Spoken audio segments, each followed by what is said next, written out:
Hello बच्चों, good morning. मैं आपकी श्वेता मैम। और बच्चों, ये हमारे क्लास 7th की साइंस की बुक है। इसमें हमने बच्चों कर लिया था, यहाँ क्वेश्चन नंबर 5 तक कर लिया था। आज हम करेंगे लॉन्ग आंसर क्वेश्चन नंबर 1 से। ठीक है, सबसे पहले आप लोगों को क्या करना है, समझने पर फोकस करना है। जो भी क्वेश्चन यहाँ पे जो आपसे पूछा जा रहा है वो कॉन्सेप्ट एकदम क्लियर होगा। ठीक है, तो हम पहले क्या करेंगे, अच्छी तरीके से समझेंगे, इतना अच्छी तरीके से समझ लेंगे कि हमारा कॉन्सेप्ट एकदम क्लियर हो गया है। उसके बाद फिर आप उसको एक बार रीड कर लोगे ना तो वो आपका तैयार हो जाएगा। तो हमारा पहला टारगेट क्या है, अच्छी तरीके से इसको समझना। समझने के बाद लिखने का टाइम दूंगी तब आप लिखना। अभी आप बिल्कुल भी लिखने के चक्कर मत पड़ना, पहले आप इसको क्या करेंगे, समझेंगे। ठीक है, तो चलिए क्वेश्चन नंबर 1 क्या कह रहा है, व्हाट आर रूमिनेंट्स। कह रहा है कि रूमिनेंट्स क्या होते हैं, how do they digest cellulose. और रूमिनेंट्स जो होते हैं वो सेलुलोज को किस तरीके से डाइजेस्ट करते हैं। ठीक है बच्चों, क्वेश्चन समझ गए आप। व्हाट आर रूमिनेंट्स, रूमिनेंट्स को क्या होते हैं और ये किस तरीके से सेलुलोज को डाइजेस्ट करते हैं। ओके, चलिए आंसर की तरफ बढ़ते हैं। देखिए बच्चों, पहले भी हम पढ़ चुके हैं कि रूमिनेंट्स क्या होते हैं। रूमिनेंट्स का मतलब होता है ऐसे एनिमल होते हैं जो आपने जैसे देखा होगा काऊ, ये क्या करती हैं, पहले जब ये घास चढ़ती है ना तो पहले ये ग्रेजिंग कर लेती है ना, जल्दी ये घास चढ़ लेती हैं। उस टाइम ये क्या करती हैं, केवल इस घास को यहाँ अपने बॉडी में स्टोर करने का काम करते हैं। कोई डाइजेशन नहीं होता है। डाइजेशन बाद में धीरे धीरे उसको निकाल करके वापस फिर माउथ में लेते हैं। जब ये रिलैक्स होते हैं, इनके पास फुल टाइम होता है ना, तो उस खाने को जो इन्होंने घास कहीं स्टोर कर रखा है पैकेट में, वहां से निकालेंगे, वापस अपने माउथ में लाएंगे, फिर धीरे धीरे से उसको अच्छी तरीके से चबाएंगे और चबाने के बाद तब इनके बॉडी के अंदर जाएगा एलिमेंट्री कैनाल में और तब डाइजेशन होता है। ठीक है, तो ऐसे एनिमल्स को हम क्या कहते हैं, इनको बोला जाता है रूमिनेंट। तो यहां से पहले आप रूमिनेंट का डेफिनेशन लिखेंगे, अ प्लांट ईटिंग एनिमल, ऐसा एनिमल जो कि प्लांट को ईट करता है, that brings back swallowed food into the mouth, और जो उसने खाना खा लिया है उसको वो वापस कहाँ लाता है, अपने माउथ में लेता है। टू च्यू इट अगेन, वापस इसको चबाना शुरू करता है, इज कॉल्ड अ रूमिनेंट। इनको हम रूमिनेंट कहते हैं। तो ये सारे काऊ, गोट, ये सब क्या है, रूमिनेंट है। आप इनको फ्री देखेंगे तो ये चबाते रहते हैं, ठीक है ना, च्यूइंग करते रहते हैं ये, तो ये रूमिनेंट कहलाते हैं। अब ये जो खा रहे हैं, देखिए ये डायरेक्टली क्या करते हैं, ग्रीन प्लांट्स खाते हैं। तो ग्रीन प्लांट्स में क्या होता है, सेलुलोज होता है। ठीक है, ग्रीन प्लांट्स जो होते हैं ना ये सेल से बने होते हैं और सेल में सेलुलोज पाया जाता है। तो इनको सेलुलोज का डाइजेशन करना होता है जो कि बहुत टफ होता है। हम लोग भी पहले, जब हम भी पहले शाकाहारी थे ना, डायरेक्टली जब साग वाग खाते थे, ये सब पकाते नहीं थे, तो हमारी बॉडी में भी सेलुलोज के डाइजेशन के लिए ऐसे पार्ट हुआ करते थे। लेकिन बाद में हमने क्या किया, पकाकर खाने लगे। तो पकाने से क्या होता है, सेलुलोज ढीला हो जाता है, थोड़ा टूट जाता है ये। ठीक है, हीट देने से, पकाने से। तो अब हम लोग डायरेक्टली अब सेलुलोज का डाइजेशन नहीं करते हैं, लेकिन ये एनिमल्स, ये डायरेक्टली सेलुलोज को ही इनको पचाना होता है। तो इनका एलिमेंट्री कैनाल बहुत देखेंगे आप, काफी लंबा होता है। ठीक है ना, हमारे एलिमेंट्री कैनाल से अलग होता है। तो पहला, फर्स्ट ऑफ ऑल हमको क्या करना है बच्चों, ये डेफिनेशन लिखना है। अब मैं आपको टाइम दे रही हूँ, आप समझ गए हैं कि रूमिनेंट्स क्या होते हैं। आप इनको पहले लिख लीजिए ये डेफिनेशन, उसके बाद हम आगे बढ़ते हैं। वीडियो को पॉज कर लो और इसको डेफिनेशन आप लिख लो।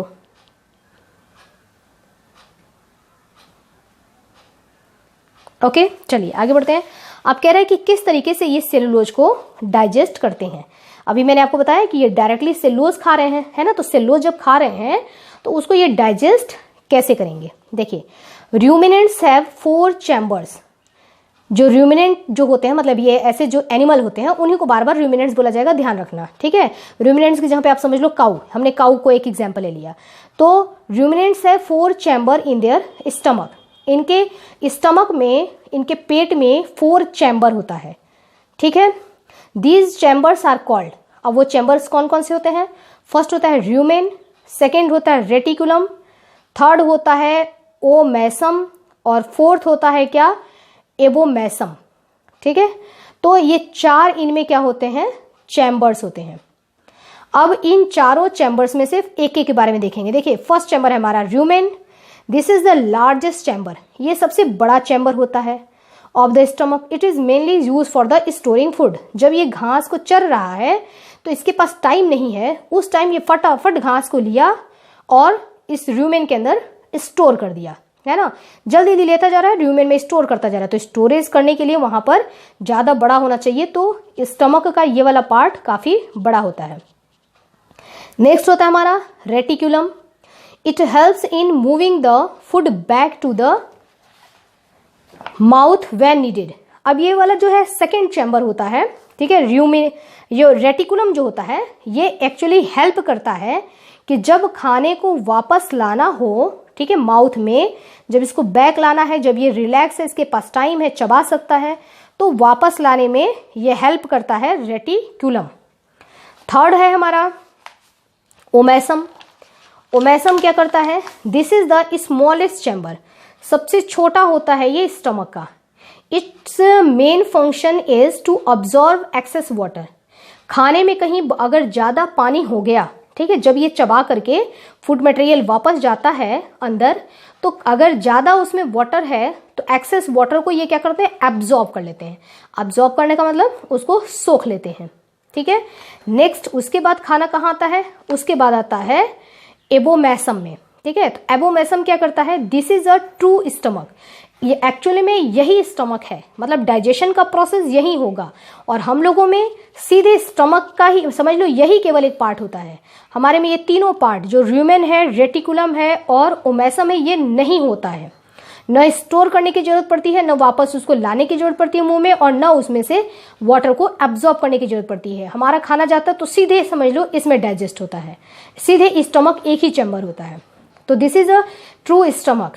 ये एक ट्रू स्टमक होता है where gastric juices are secreted. यहाँ पर यहीं पर गैस्ट्रिक जूस सिक्रेट होगा टू हेल्प डाइजेशन, और डाइजेशन में मदद करेगा, मतलब खाना डाइजेस्ट होना यहाँ पर शुरू हुआ। Okay, here the food is digested just like in the human stomach. अब हमारी स्टमक में जिस तरीके से खाने को डाइजेस्ट किया जाता है, यहाँ भी सेम टू सेम वैसे ही डाइजेस्ट किया जाएगा, ठीक है। तो ये हो गया इनमें डाइजेशन प्रोसेस कि कैसे इनमें डाइजेशन होता है। आप देख रहे हैं 4 चैम्बर में पहले तो फूड मटेरियल को स्टोर किया जाता है, फिर उसको वापस मुंह में लाया जाता है। वापस चबाने के बाद अब चूंकि उसमें बहुत ज़्यादा, जब ये वापस चबाएंगे देर तक, तो उसमें सलाइवा बहुत ज़्यादा मिल जाता है ना, लार बहुत ज़्यादा मिल जाता है, तो उसको वापस भेजा जाता है ओमेसम में। यहाँ आकर के उस जो लार में ज़्यादा वाटर था उसको एब्जॉर्ब कर लिया गया। अब जो फूड बचा उसको भेजा गया है इस वाले चैम्बर में, फिर यहाँ जाकर के प्रॉपर उसका डाइजेशन होगा और फिर वो फूड मटेरियल आगे की तरफ बढ़ेगा आगे प्रोसेस में। ओके बच्चों, तो अब आप इसको राइट डाउन कर लीजिए। यहाँ से हम लिखना शुरू करेंगे, रूमिनेंट है ना, यहाँ से लिखना शुरू करेंगे, फिर जैसे दिया है वैसे हेडिंग डालते हुए लिखेंगे। वीडियो को पॉज कर लो और इसको राइट डाउन करो।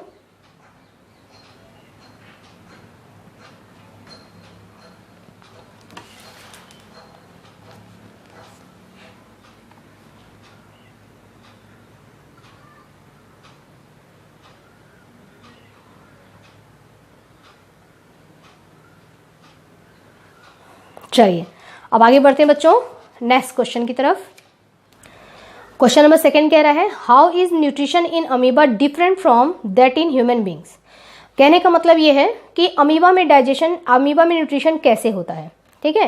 न्यूट्रिशन कैसे, उसने वो खाना कैसे लेता है, कैसे डाइजेस्ट करता है, इंजेशन कैसे होता है, इजेशन कैसे होता है, एब्जॉर्प्शन कैसे होता है, ये पूरा प्रोसेस हमको बताना है, ठीक है। तो चलिए सबसे पहले हम कॉन्सेप्ट को अच्छी तरीके से समझ लेते हैं। बच्चों हम सिर्फ इस डायग्राम से अच्छी तरीके से अमीबा का समझेंगे। अमीबा जो होता है ये यूनिसेलुलर है, ठीक है। यूनिसेलुलर ऑर्गेनिज्म होता है, यानी कि एक सेल से बना होता है। रहता है कहाँ? ये पानी में, है ना। जैसे तालाब का पानी हो गया, पॉन्ड वाटर हो गया, तो वहाँ ये पाया जाता है। अब ये इस तरीके से है, इसमें कुछ खाने के लिए, जैसे हमारे पास हाथ है, हमारे पास माउथ है, हम खाने को लेते हैं, हाथ से पकड़ते हैं, माउथ में डालते हैं, उसको खाते हैं। इस तरीके का इसके बॉडी में कोई अलग से प्रोसेस, मतलब अलग से इसमें कोई बॉडी ऑर्गन्स नहीं होता है, ऐसा कोई पार्ट नहीं होता है। देखिए ये हमारा अमीबा है, ठीक है। जब अमीबा को दिखता है कि ये इसका फूड, इसका खाना यहाँ पड़ा हुआ है, तो इसकी बॉडी से कुछ नए प्रोजेक्शन, मतलब ऐसे हाथ, फिंगर लाइक स्ट्रक्चर निकलते हैं। हम जो अपने काम अपने हाथों से करते हैं ना, खाने को लेते हैं, तो वैसा ही एक स्ट्रक्चर। देखो आप, अमीबा ये है, अमीबा कैसा भी हो सकता है, मैंने आपको बताया था ऐसा भी हो सकता है, कैसे भी हो सकता है, लेकिन खाने को देखते ही आप देख रहे हैं कि ये वाला आउटग्रोथ और ये वाला आउटग्रोथ, दो आउटग्रोथ इसमें आगे की तरफ बढ़ रहे हैं और हाथ जैसा स्ट्रक्चर बन रहा है। ये तभी बनाता है जब इसको इसकी जरूरत हो। ये फिंगर, ये जो स्ट्रक्चर है ना, इसको हम बोलते हैं सीडोपोडियम। तो ये सीडोपोडियम तब बनाता है जब इसको इसकी आवश्यकता हो।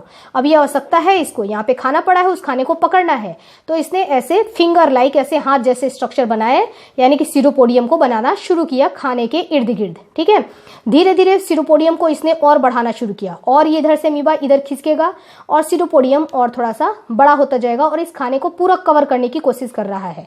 जब एक ये रहेगा ना, एक हम इसको बताएंगे तो इसको हम बोलेंगे सीडोपोडियम। जब दो को एक साथ दिखाना हो तो इसको हम बोलेंगे सीडोपोडिया। ठीक है बच्चों, तो ये सीडोपोडिया बन गया। अब ये क्या करेगा, खाने को देख रहे हैं आप, पूरा कवर करने की ये कोशिश कर रहा है। उसके बाद क्या होगा, फूड अब देखिए धीरे धीरे यहाँ जाने लगा। अब क्या होगा कि धीरे धीरे और ये आगे बढ़ते हुए ये वाला पोर्शन जो है ना, वो आकर के यहाँ मिल जाएगा। अब देखो स्ट्रक्चर, ये वाला पोर्शन यहाँ मिल गया और ये वाला पोर्शन यहाँ मिल गया। ठीक है, अब ये पूरा पैकअप है ना, ये पूरा पैकअप हो गया और खाना कहाँ आ गया, यहाँ। और ये जो बन गया पूरा, ये एक पूरा इस तरीके का एक स्ट्रक्चर अमीबा के बॉडी के अंदर बन गया। तो ये जो अंदर बना है ना, इसको हम बोलेंगे फूड वैक्यूल। खाना को अब इस वैक्यूल के अंदर, इस खाली जगह में ले लिया गया, फूड वैक्यूल। अब ये अमीबा की बॉडी के अंदर आता है ये फूड वैक्यूल। ये खाना अंदर आ गया, इस प्रोसेस को बोलते हैं इंजेशन। ठीक है ना, खाना को खाना। तो हम कैसे खाना खाते हैं, आप देखो हाथ से खाना लेकर के मुंह में डालते हैं, इंजेशन। इसने खाना कैसे खाया, हाथ को नया बनाया, नया हाथ बनाया, सीडोपोडियम बनाया और सीडोपोडियम को चारों तरफ, फूड के चारों तरफ कवर किया और इसके बाद फूड मटेरियल को धीरे धीरे फूड को उसके अंदर ले लिया, फूड वैक्यूल में। जब यहाँ पे खाना आ जाता है तो अब क्या होता है, फूड मटेरियल आने के बाद अब इसमें, इसके बॉडी के अंदर एक पैकेट होता है जिसके अंदर बहुत सारा डाइजेस्टिव एंजाइम्स होते हैं। ओके, अब ये क्या होता है, ये पैकेट आकर के इससे टच हो जाएगा, है ना, और टच होकर के इसके बीच में एक छोटी सी, यहाँ पे ऐसा समझ लो छोटी सी एक पोर बन जाएगी। पोर का मतलब खाली जगह, है ना, एक छोटी सी नली जैसी बन जाएगी और यहाँ से डाइजेस्टिव एंजाइम्स यहाँ इसमें सिक्रीट कर देगा। ठीक है, डाइजेस्टिव एंजाइम्स अब गया फूड वैक्यूल के अंदर, इसके अंदर गया। अब ये खाना जो है, फूड जो है, वो क्या हो जाएगा, वो डाइजेस्ट होना शुरू हो जाएगा। तो पूरा फूड मटेरियल ऐसे ऐसे ऐसे से डाइजेस्ट हो गया। तो इतना बड़ा, जैसे हम लोग में होता है, स्टमक में होगा, इंटेस्टाइन में होगा, वैसे डाइजेशन नहीं हुआ, कितना नॉर्मली, है ना। ये यहाँ से आया, एंजाइम्स दिया इसने और उस एंजाइम्स से फूड मटेरियल यहाँ पे क्या हो गया, डाइजेस्ट हो गया। अब यहाँ फूड मटेरियल डाइजेस्ट होने के बाद हमारा देखिए पहला प्रोसेस यहाँ पे था, खाने को इसने लिया, इसको बोलेंगे इंजेशन। डाइजेस्ट कर लिया, इसको बोलेंगे डाइजेशन। डाइजेस्ट होने के बाद इस अब फूड मटेरियल से जो अच्छी अच्छी चीजें हैं उसको यहीं से डायरेक्टली अमीबा अपने साइटोप्लाज्म में ले लेगा। ये इसका साइटोप्लाज्म है। ठीक है, तो अपने अंदर अच्छी अच्छी चीजों को ले लेगा। तो ये प्रोसेस क्या हो गया, ये हो गया एब्जॉर्प्शन। ओके, उसके बाद फिर क्या होता है, जो इसमें अनडाइजेस्टेड बचा हुआ है, मतलब ये इसमें कुछ ऐसी कचरी चीजें बची हुई हैं जो कि अब इसको जरूरत नहीं है ना, अनडाइजेस्टेड बेकार चीजें बची हुई हैं, उसको ये क्या करेगा, वापस अपने सीडोपोडिया को अब ये हटाना शुरू किया। एक बार देखो सीडोपोडिया, एक बार ये मैं ऐसे फिंगर्स बताती हूँ, देखिए ऐसे है, एक बार तो ये खाने की तरफ ऐसे सीडोपोडिया ला रहा है, इसको अंदर ले लिया, वापस फिर ऐसे ऐसे ऐसे ऐसे हटाने लगा, यूं, है ना। तो यहाँ जो चीज होगी वो क्या हो जाएगी, यहाँ से बाहर निकल जाएगी। तो देखो सीडोपोडिया को इसने क्या किया, धीरे धीरे हटा लिया। अब अनडाइजेस्टेड फूड मटेरियल जो है उसको बॉडी से बाहर निकाल दिया। ठीक है, तो देखिए यहाँ इसने इंजेशन किया, खाना लिया, डाइजेशन हुआ, एब्जॉर्प्शन हुआ, इजेशन हुआ, खाने को उसको बाहर निकाल दिया। जो न्यूट्रिएंट लिया था वो न्यूट्रिएंट सेल के अंदर गया, उसको इस्तेमाल करके एनर्जी बनाएगा और एनर्जी का इस्तेमाल करेगा। एसिमिलेशन, यानी कि इसके सारे प्रोसेस इस एक सेल में ही और सिंपल तरीके से हो गए। खाना इसने खाया भी, देखिए ये प्रोसेस होता है ना, इंजेशन, खाना खाया, डाइजेशन भी किया, एब्जॉर्प्शन भी किया, फिर एसिमिलेशन किया। जो एब्जॉर्ब किया है ना उसी से इसने क्या किया, उसको एनर्जी के रूप में इस्तेमाल किया, तो एसिमिलेशन हो गया। जो इसका डाइजेस्ट नहीं हुआ उसको बॉडी से बाहर निकाल दिया, इजेशन भी हो गया। तो सारा प्रोसेस इसी अमीबा के एक सेल में हो जाता है। तो ये समझ में आ गया आपको, कॉन्सेप्ट क्लियर हो गया।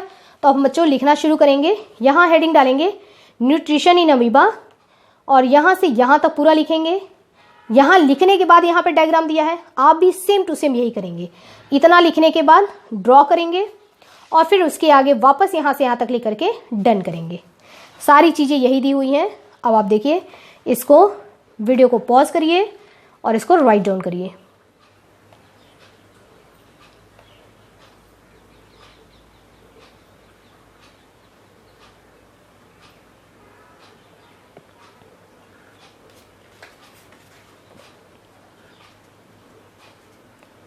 ये डायग्राम बना लो बच्चों,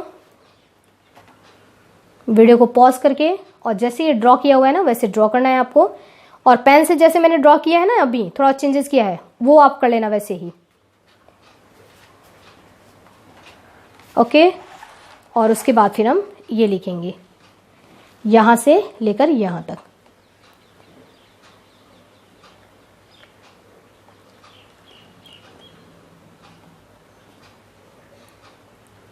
ओके बच्चों, चलिए आगे बढ़ते हैं नेक्स्ट क्वेश्चन की तरफ। बच्चों ये जो हमारा क्वेश्चन नंबर देखिए फर्स्ट हो गया, question number second. Question number third जो है, इसमें बहुत सारी चीजें जैसे सलाइवा, ऑसोफेगस, लीवर, ये सब चीजें आ जाएंगी इस क्वेश्चन में।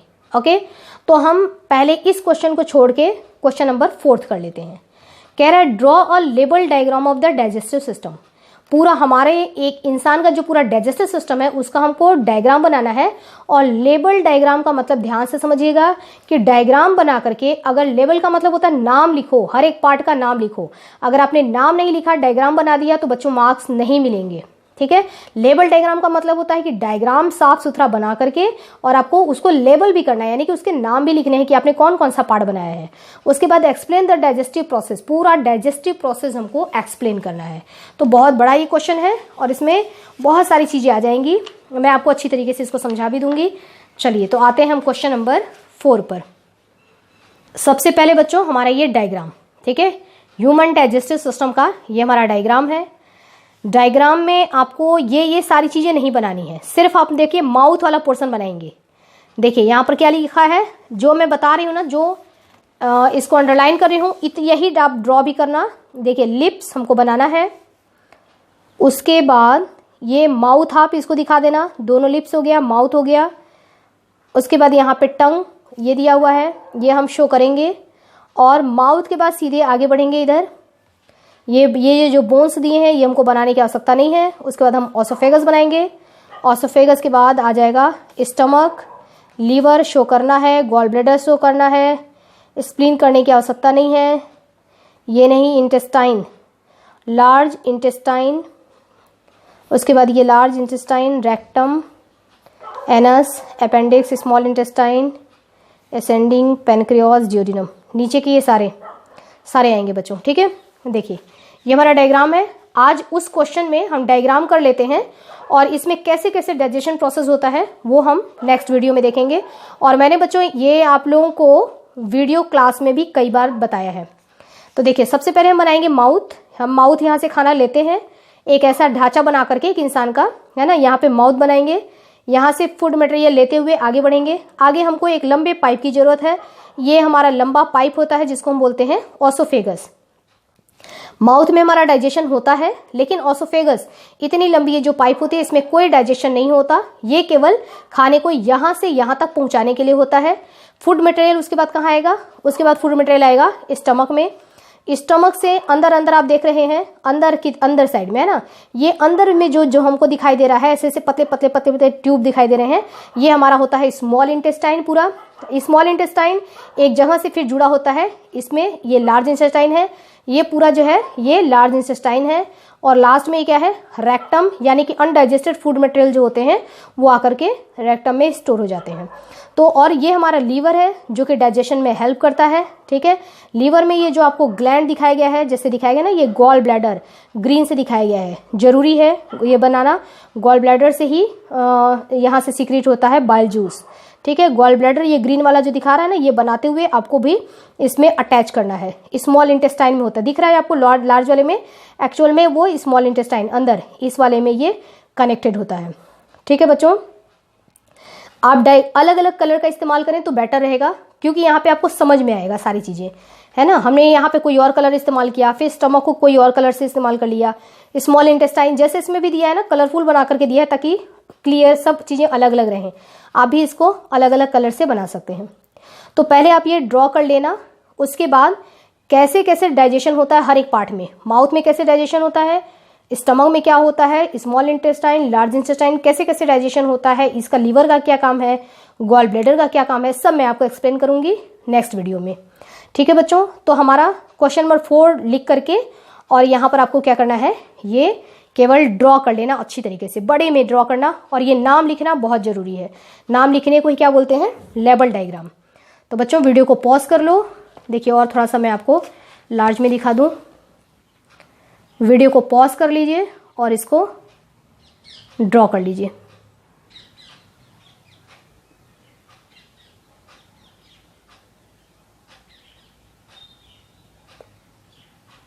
ओके बच्चों, अब हमारा नेक्स्ट ये एक्सप्लेन करने का है, ये मैं आपको नेक्स्ट करवा दूंगी। इसी का ये क्वेश्चन है कि केवल आउटलाइन में बताइए, न्यूट्रिशन पूरा प्रोसेस को आउटलाइन में बताइए, वो भी मैं आपको बता दूंगी। और इसमें हमारा ये क्वेश्चन ऑलमोस्ट कवर हो जाएगा। तो हमारे ये 4 क्वेश्चन और 5 क्वेश्चन ही बचे हुए हैं। ठीक है बच्चों, और 5 वाला भी कुछ नहीं है, 4 वाला ही क्वेश्चन है ये। तो कुल मिला जुला करके हमको ये 4 क्वेश्चन अच्छी तरीके से तैयार करना है। तो अब बच्चों ये 4th क्वेश्चन मैं आपको कराऊंगी नेक्स्ट वीडियो में। ठीक है, तो स्टडी करते रहिए। ओके बच्चों, हैव नाइस डे।